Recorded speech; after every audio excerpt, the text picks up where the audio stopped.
ஓம் சாய்ராம். என் அன்பு செல்லமே, என்னுடைய அழகான தங்கமே, உன்னை எப்பொழுதுமே சுற்றி இருப்பவர்கள் ஒரு விஷயத்தை சொல்வார்கள். நீ புத்திசாலி கிடையாது, உனக்கு எதுவுமே நடந்துக்க தெரியாது, நீ எல்லாத்தையுமே தப்பு தப்பா செய்யற, உனக்கு அதிர்ஷ்டமும் கிடையாது, அதிர்ஷ்டம் இல்லாட்டியும் பரவாயில்ல, புத்திசாலித்தனமா நடந்துக்க தெரியாது, உனக்கு ஒரு பொறுப்பு கிடையாது இப்படின்னு உன்னை எப்பயுமே எல்லாரும் ஒரு மட்டம் தட்டி வச்சுட்டே இருப்பாங்க. ஏன் இப்போ வரைக்குமே உனக்கு உறவுகளுக்குள்ள இதான் பேரு. அவளுக்கு புத்தியே கிடையாது, குடும்பம் எப்படி நடத்தணும்னே தெரியாது. இந்த மாதிரியான பேச்சுகள் தான் எப்பயுமே உன்னுடைய உறவுகளுக்கு மத்தியில இருக்கு. இதை நீ எப்பயுமே என்கிட்ட சொல்லி ரொம்ப கவலைப்பட்டிருக்க. நான் எவ்வளவு அழகா குடும்பம் நடத்துறேன், காசு பணத்துக்கும் கஷ்டமே இருந்தாலும் எல்லா விஷயத்திலையுமே நான் எவ்வளவு அனுசரித்து என் குடும்பத்தை பார்க்குறேன், என் குடும்பத்தை நான் நடத்துறேன். அந்த விஷயத்த மற்றவங்களால நடத்த முடியுமா அப்படின்னு கேட்டா எனக்கு தெரியாது சார். பணத்தாலையும் குறைவுதான், ஆட்களும் குறைவுதான், யாரும் எனக்கு உதவி செய்வதற்கு ஆளே இல்லை. என்ன தேவையில்லாம சண்டை போட்டு எல்லா விஷயத்தையும் செய்யறதுக்கு ஆள் இருக்காங்க, ஆனா மற்றபடி என்ன ஒழுங்கா வச்சுக்கிறதுக்கு பார்த்துக்கிறதுக்கு அதுக்கெல்லாம் ஆள் இல்லை அப்படின்னு நீ சொல்லுவ. உண்மை, உன் வாழ்க்கைப்படி ஒன்னே ஒண்ணுதான்.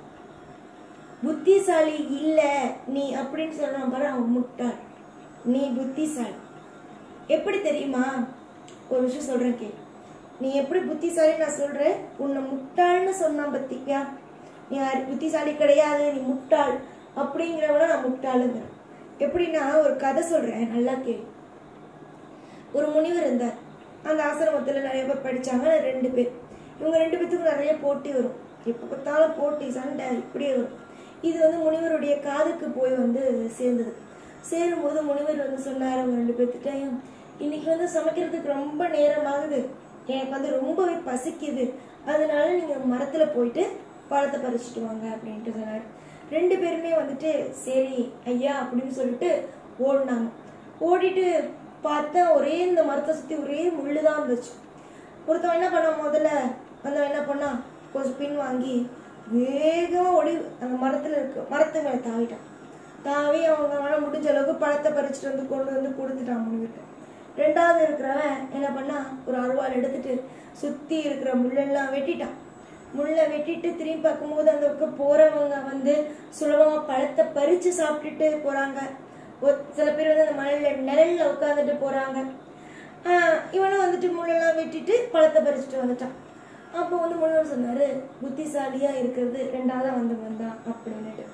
முதல்ல இருக்கிறவங்க ரொம்ப கோபம், எப்படி சொல்றீங்க, போட்டியே வைக்கிற நீங்க எப்படி சொல்லலாம் அவன் தான் புத்திசாலி அப்படின்னுட்டு. இந்த பழம் பறிக்கிறது ஒரு போட்டி தான்.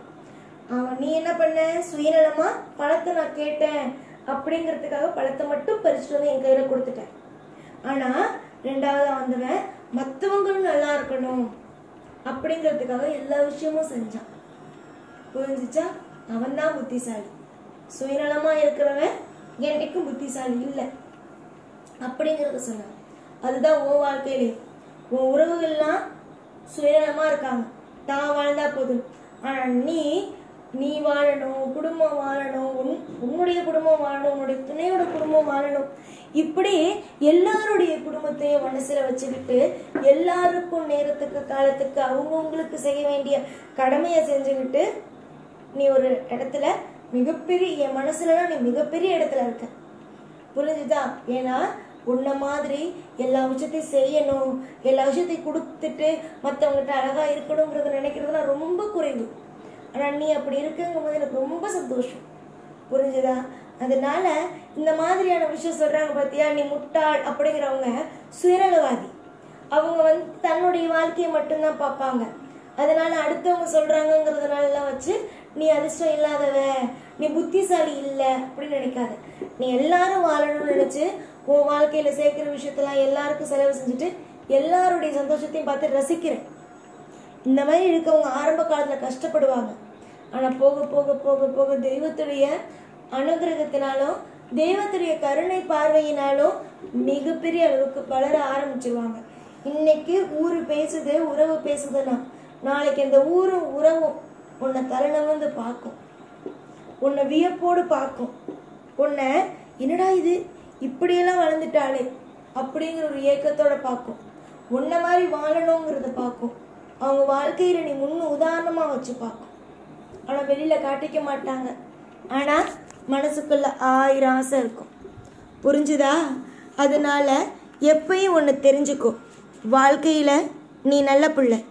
உனக்கு தேவையான அத்தனை விதத்திலையும், ஒரு விதத்தில் கூட உன்னை கைவிடாமல் எல்லா விதத்திலையும் உனக்கு பாசம், அன்பு எல்லாத்தையும் காட்டி உன்னை நிம்மதியாக வாழ வைப்பேன்.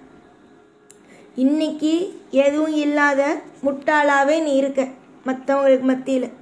ஆனால் இன்னும் கொஞ்ச நாளில் உன் வாழ்க்கையில் சிறப்பான ஒரு இடத்துல இருப்ப, சிறப்பான ஒரு ஆளாக இருப்பேன். கவலைகளுக்கு மத்தியில் உன் வாழ்க்கையில் இந்த இன்ப செய்தி இப்போ உன் காதுக்கு சேர்ந்துருக்கு அப்படின்னா நீ எவ்வளவு பெரிய பாக்கியசாலி. எல்லாரும் உன்னை முட்டாள், அதிர்ஷ்டம் இல்லாதவ அப்படின்னு சொல்கிறாங்கல்ல. உன் வாழ்க்கையில் பல கஷ்டம் இருக்குது. அந்த கஷ்டத்துக்கெல்லாம் மத்தியில் உன்னை எவ்வளோ பெரிய இடத்துல நான் நிற்க வச்சுருக்கேன் பார்த்தியா? இனிமே வருவது எல்லாம் சிறப்பு மட்டும்தான். இதுக்கப்புறம் உன் வாழ்க்கையில் எந்த நாளும் எந்த பொழுதும் தோல்வி அப்படிங்கிறது கிடையவே கிடையாது. இனிமே உன் வாழ்க்கையில் நீ முன்னேறுவ. யாரெல்லாம் உன்னை அதிர்ஷ்டம் இல்லாதவ, முட்டாள், பாக்கியம் இல்லாதவ அப்படின்லாம் சொன்னாங்களோ அவங்களுக்கு எல்லாருக்கும் மத்தியிலையும் நீ நிம்மதியாகவும் சந்தோஷமாகவும் சகல ஐஸ்வர்யத்தோடும் நீ வாழ்வ.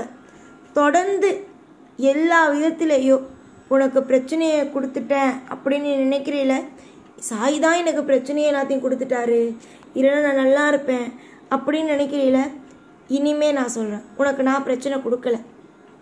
உன் கர்ம வினையை கழிக்கணும்னு முயற்சி செஞ்சேன். நீ பிரச்சனைன்னு சொல்கிற. உன் வாழ்க்கையில் நான் இனிமேல் சம்மந்தப்படலை. நீயே பார்த்துக்கிறியா? உன்னால் முடியுமா? யோசிச்சு சொல். எனக்கு உன் மேலே சில இடத்துல நிறைய கோபமும் இருக்குது.